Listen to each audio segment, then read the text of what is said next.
Humans can smell a Thai green curry or a barbecued steak and distinguish between the two of them. It can differentiate between Chanel 5 perfume and vapors from a garbage dump. The human cannot tell you how many parts per million there were of a particular chemical, but if they have smelt it before, they would recognize it. The WildFaces eNose operates just like the human.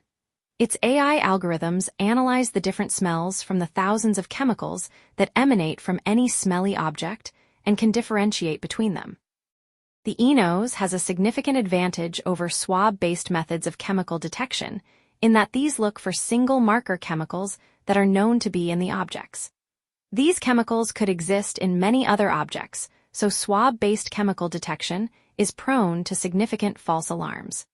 The eNose also has a significant advantage over gas spectrometers and other lab tests in that the eNose can provide an answer instantaneously, in real time, just like a human, and at a much lower cost. AI systems emulate humans, and like humans, they have to be trained.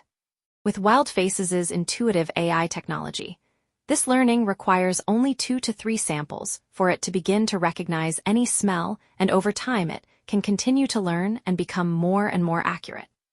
Because of the few data samples involved, there is no requirement for GPUs and large data centers, making it a very inexpensive device. The eNose has been operational in the market for 25 years and has proven to be accurate, robust, and extremely useful in a number of industries.